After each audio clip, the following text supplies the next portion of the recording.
Bonjour Mal, merci. C'était vraiment attendu. Enfin, j'ai le plaisir de vous rencontrer. Merci beaucoup de m'avoir invitée. Des personnes qui nous regardent, qu'est-ce que c'est un haïku? Un haïku, c'est une explosion. C'est un Big Bang. C'est en très peu de mots toute, toute la réalité du monde. C'est un instantané. C'est un baiser. C'est une caresse. C'est une question. Mhm. C'est un ras-le-bol. C'est au fond une écriture qui permet, en tout cas qui me permet, de dire haut et fort, sans y mettre la violence ni l'agressivité, tout ce qui m'indispose, m'agace, mais également tout ce qui m'émerveille, me plaît, tout ce qui me turlupine, tout ce qui me surprend. C'est une manière, c'est une palette de couleurs. Un haïku, c'est un mélange de couleurs. C'est magnifique. C'est pour ça que dans les écoles, au Japon, mais également partout, en Suisse, en Europe, de plus en plus, les enfants écrivent des haïkus. Et je peux vous assurer que le niveau est impressionnant. Il y a quand même des règles. Les règles sont assez simples, celles que l'on applique en tout cas en Occident, Mhm. puisque le japonais est une langue qui a ses particularités. Donc, pour le haïku le plus strict, on a trois vers, 1, 2, 3, donc c'est un tercet. Les pieds, c'est 5, 7, 5. Mhm. On peut faire que les syllabes avec un E muet soient comptées ou pas. Mhm. Normalement, en revanche, les syllabes finales avec un E muet ne sont pas comptées. On n'utilise pas le lyrisme, on s'éloigne de toute cette partie lyrique propre de la poésie et on la présente telle qu'elle avec un mot de saison. Puisque D'accord. l'année est divisée en 4 saisons, on a ce qu'on appelle la césure, qui est en fait une sorte de chute. Il Mhm. faut qu'il y ait un moment, il faut qu'il y ait une surprise. Il faut que ce soit Mhm. surprenant. Il faut le coup de théâtre. Donc il peut venir avant ou il peut venir après le Mhm. coup de théâtre. Et il y a un ingrédient fondamental qui est l'humour. J'ai pas commencé par le premier livre, j'ai commencé par le dernier. On va pouvoir partager un petit peu votre univers et puis votre sensibilité parce on était parti vraiment avec beaucoup de sensualité, de délicatesse, aussi bien dans l'un que de l'autre, mais avec des registres différents. Oui, ce qui est bien dans ma personnalité, j'aime être constamment différente. J'adore que ce soit interactif et Oui, j'adore que d'autres personnes lisent ce que j'écris. Parce que c'est comme les enfants, après un certain temps, ils ne nous appartiennent plus. oui. Il y a un test qui m'a particulièrement plu et c'est féminin et masculin. J'aime beaucoup pouvoir retrouver justement la dualité en moi, de me dire qu'il y a une partie de moi qui est homme et une partie qui est femme. L'homme est fait de nuit, la femme de lumière éblouie, jusqu'elle donne la vie. Ce sont les contes de fées qui nous ont fait miroiter des histoires faussées. Je suis pas vraiment tout à fait femme finalement, mais je ne suis pas complètement homme. Et je suis née dans un corps de femme. Donc, c'est vrai que ce test me parle. Je me suis réveillée en princesse enchantée, me suis fait baiser. Plaisir de l'instant, objectif détourne le temps, figé jusqu'à quand. J'avance à petits pas, paradis perdu ou pas, serais-je une geisha? On ne peut pas le lire dans une traîne, on ne peut pas. C'est le propre de la poésie. C'est ce qui Absolument, on le dérange, je ressent pense. et on le vit. Alors je suis très touchée parce que une amie à moi a voulu présenter le livre sur Instagram et c'est le haïku, le premier qu'elle a choisi. Et je pense quand je l'ai écrit, quand il est venu, ce haïku, l'homme est fait de nuit, la femme de lumière éblouie, puisqu'elle donne la vie, je me suis dit, alors je sais pourquoi je suis née et maintenant je peux mourir. Je me suis dit, là je crois que j'ai réussi en très peu de paroles à dire, je crois, une des choses qui me touche le plus. Et peut-être sans entrer justement dans ces conflits de pour ou contre qui au fond alimentent les guerres et qui sont là pour mieux régner, pour faire mieux régner les personnes qui en profitent. Je pense qu'il n'y a pas de dichotomie homme-femme. Et je pense que Absolument. de nos jours, je suis fascinée aussi par la communication inclusive. J'ai beaucoup travaillé sur la rédaction inclusive dans différentes langues. Et en fait, ce que je prônais, je disais, mais moi, je ne suis pas pour l'idée est en fait de mettre en avant les différences. Mhm. Et les différences, elles ne sont pas forcément noir et blanc, hommes et femmes. Il y a toute une palette entre le noir et le blanc, il y a toute une palette entre un homme et une femme. Et je sais que pour certaines personnes, à cause de leur religion ou d'autres idéologies, elles ont de la peine à accepter ces réalités-là.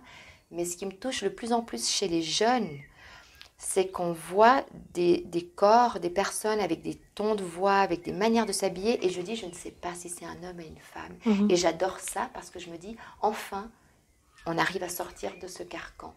Et ça n'est qu'en sortant de tous les carcans qu'on arrive un jour à caresser une nanoseconde la liberté. Et pour Mhm. moi, écrire ce texte, ça a été ça.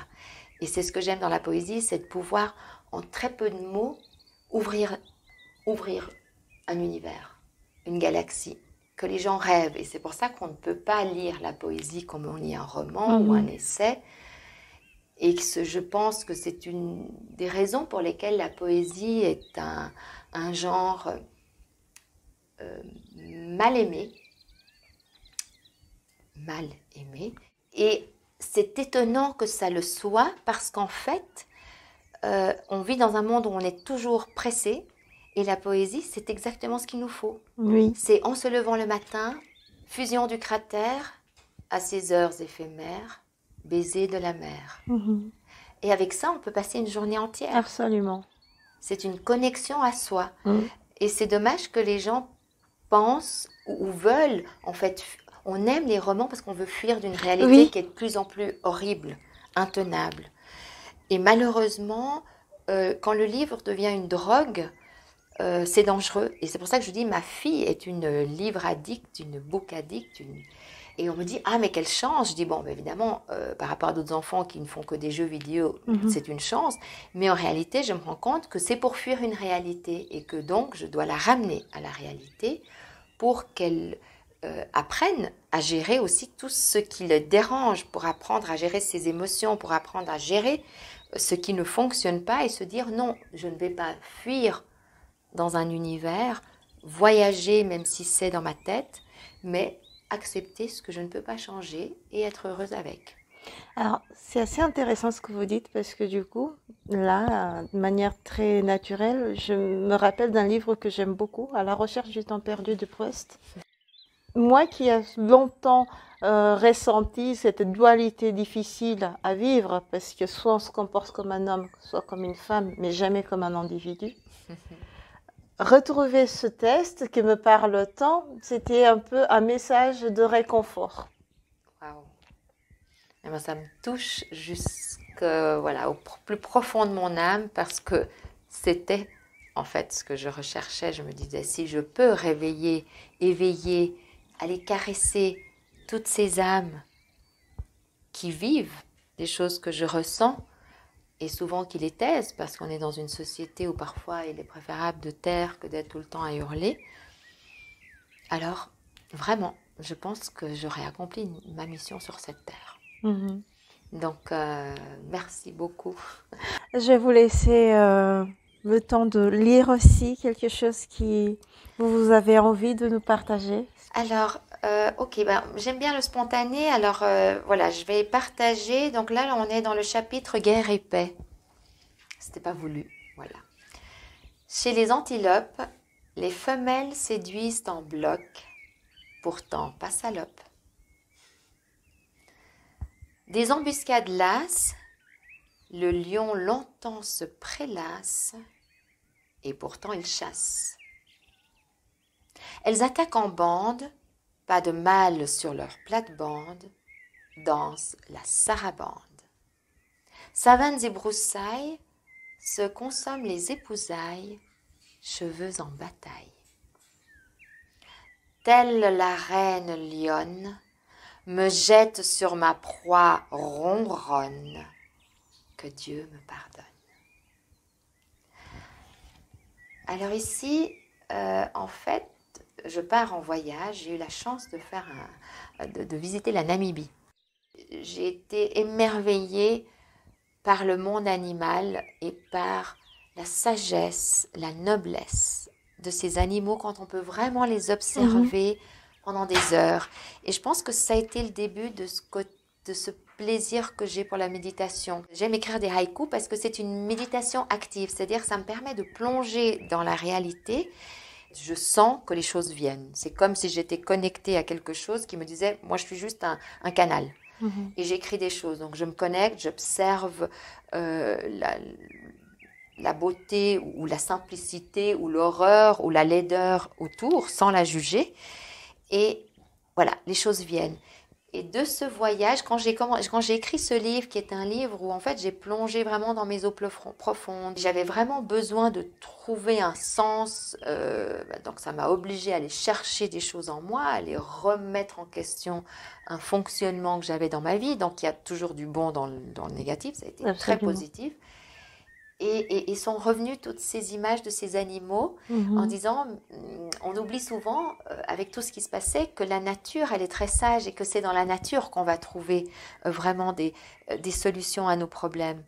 J'ai voulu faire un clin d'œil très féministe, bien évidemment, parce que ce livre est féminin et féministe, en jouant avec justement cette dualité qui n'en est pas forcément, sans montrer, j'aurais pu choisir de jouer avec d'autres corps, de corps féminins ou des corps plus androgynes, etc. Absolument. Mais là, j'ai plongé dans ma réalité, qui est pour l'instant en tout cas celle-là, et j'ai eu voilà, sont arrivés tous ces animaux et toute cette réalité, et voilà ce que j'en ai fait. Donc, en disant, au fond, on est des êtres humains, mais on est animaux avant toute chose.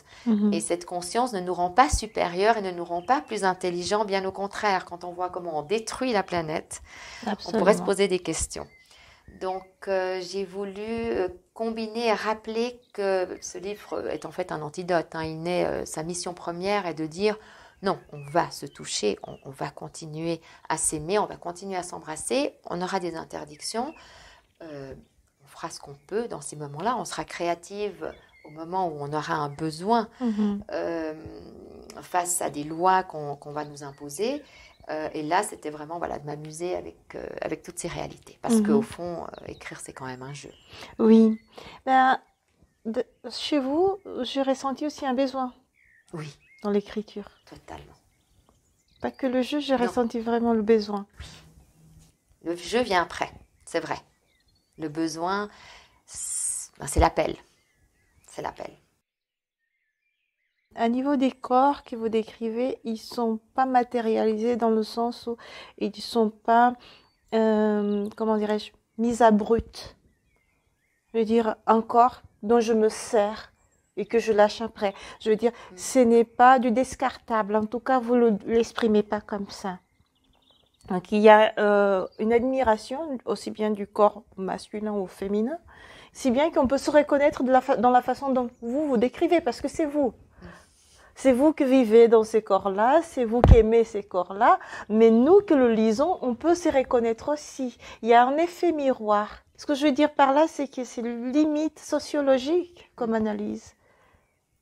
Et même, on pourrait même, d'ailleurs, vous parliez de méditation, et là, on arrive vraiment à un point où on est dans la thérapie. Totalement. Totalement. Il avait cette mission puisque j'étais dans une phase difficile, donc je devais trouver un moyen de m'en sortir. Et en général, j'utilise la danse, donc c'est sur mon corps quand même. Je danse pour me soigner, je danse pour exister, je danse pour m'envoler, je danse pour écrire. Et une des choses que je n'ai toujours pas réussi à faire, et peut-être que je n'arriverai jamais, c'est à écrire sur la danse. Quand je danse, je parle. Quand j'écris, je parle. et je n'arrive pas à lier ces deux langages. Vous nous avez fait découvrir aussi Tokyo, mais j'ai voyagé. J'ai vraiment voyagé et, et j'ai trouvé à nouveau cette dualité. Côté cours, côté jardin. J'aimerais beaucoup que vous puissiez nous les présenter. Alors, ce livre qui est donc l'avant-dernier, puisque pour l'instant encore et encore est le dernier, il est né d'un voyage que j'ai fait seule au Japon pour la première fois. Je ne parle pas japonais, alors j'ai vécu en Chine, je n'étais jamais allée au Japon. Et je suis partie seule 2 semaines et je suis revenue avec 350 haïkus. Ah oui. Parce que comme je ne parlais avec quasiment personne, au Japon les gens ne parlent pas anglais, et comme c'est quand même le berceau des haïkus, même si on remonte, ils sont au départ chinois, je veux dire, mais j'étais tellement comme une enfant émerveillée de tout ce que je voyais, parce que j'ai toujours été fascinée par les jardins zen. Donc l'esthétique japonaise est le summum de l'esthétique. C'est un monde de remise en question, et ça c'est certain. Et pour moi, le senju est justement un outil qui permet de remettre en question sans violence, sans agressivité, sans manque de respect. C'est dans le respect parce que c'est court et qu'on laisse à l'autre la possibilité de créer, de continuer à faire que les mots prennent sens. Ils deviennent presque élastiques parce qu'on donne la forme qu'on veut selon notre ressenti. Et notre histoire. Donc, c'est du pur plasticisme. Et en parlant de plasticisme, ça me fait revenir à l'esthétisme et revenir donc à la naissance de ce livre. Alors, j'avais ces 350 haïkus et je me suis dit, mais qu'est-ce que je fais avec? Donc, j'ai dit, j'en fais un livre. Alors, l'idée, clairement, vu que j'ai visité 2 villes, Tokyo et Kyoto, je me suis dit, clairement, ce sera un livre recto verso. Et je voulais qu'il soit à lire donc à 180 degrés. Mon éditeur a vraiment adoré l'idée. Il en a fait un magnifique livre. C'est un vrai album. Je confirme, il est sublime. Voilà, c'est une collection limitée. C'est vraiment un livre unique. J'ai terminé mon travail quand j'ai le titre. C'est comme quand on a un enfant qu'on lui donne le nom. Et est venu côté cours, côté jardin. Avec un naturel incroyable. J'ai dit, c'est vraiment ça. Pourquoi? Parce que Tokyo, c'est comme la cour, c'est construit. Et Kyoto, c'est comme un jardin. C'est sauvage, c'est tout ce qui est le Japon. Parce que le sauvage, il n'est pas en antagonisme avec la civilisation. Absolument. Il est vraiment ce qui reste au fond de nous, de cet animal qui nous permet de continuer à être des artistes et à créer. Donc, revenons à notre côté cour. Donc, alors là, on est dans le côté jardin et côté cour. Donc, alors on est parti, voilà, pour l'idée de publier un livre. J'ai décidé d'en faire un guide. On se disait, ça peut être un guide qui permet de voyager. Et on s'est dit, on pourrait créer une collection. Et j'ai trouvé le nom « Voyager sans y aller » et de faire rêver des gens qui ne pouvaient pas voyager, qui n'avaient pas les moyens, qui n'avaient pas l'envie, etc. Et alors, je me suis amusée à faire des sortes de petits chapitres. J'indique l'endroit où je suis. Donc, il y a des itinéraires. Il y a l'itinéraire 1, et puis on a créé un sens de la marche. On s'est amusé. Et donc, avec mon éditeur, on a travaillé avec un graphiste qui m'a proposé de faire, en fait, lecture à l'occidental côté cours et lecture manga côté jardin. Ce qui a été pour lui un réel défi parce que, au niveau de la presse actuelle et des systèmes informatiques, c'était extrêmement difficile de le faire. Donc, voilà. Alors, quand Tokyo et Kyoto se rejoignent, on a le mont Fuji, que j'ai eu la chance de voir. Donc, la rencontre de Tokyo et Kyoto s'est concrétisée par quelques haïkus sur le mont Fuji. Ensuite, j'ai eu la chance de rencontrer un geek informaticien avec qui on échangeait parce que je voulais apprendre un peu le japonais et lui le français. Il s'est proposé à écrire, à traduire, adapter quelques-uns des haïkus et à en faire ensuite de la calligraphie. Donc c'est un livre qui est né avec plein de rencontres Mhm. et dans l'échange entre êtres humains, ce qui pour moi est fondamental. Comme j'aime la photographie, on a décidé, vu que c'était un grand livre et que c'était un guide de voyage, d'amener quand même quelques photos, de laisser Mhm. rêver les gens, mais de faire une sélection de photos, parce qu'il y a vraiment des photos qui sont... Elles sont très très belles. donc voilà la genèse de ce livre. Mhm. Alors je vais peut-être prendre la présentation du livre pour le sixième sens. Livre à lire dans les deux sens, éveiller les sens. Mhm. Alors au tout début, c'est très simple. Je l'écris en vers, d'un endroit vers son envers, depuis le ciel bleu-vert. Ah, je n'y crois pas, me voilà à Narita, Tokyo dans mes bras. Et puis donc, on poursuit le voyage. Le printemps est là, explosion de sakura. Hip, hip, hip, hurrah! Dans les onsen, je suis une petite fleur, invisible dans la moiteur des termes du bonheur. Donc voilà, alors on poursuit cette rencontre de Tokyo, seul dans les ruelles, déambule de par l'archipel, fleurs à l'appel. Voir les branches blanchir, au loin on entend les rires, au grand air on respire. Donc voilà, donc là on a Tokyo, et puis on a à mon côté, j'adore l'humour, Mhm.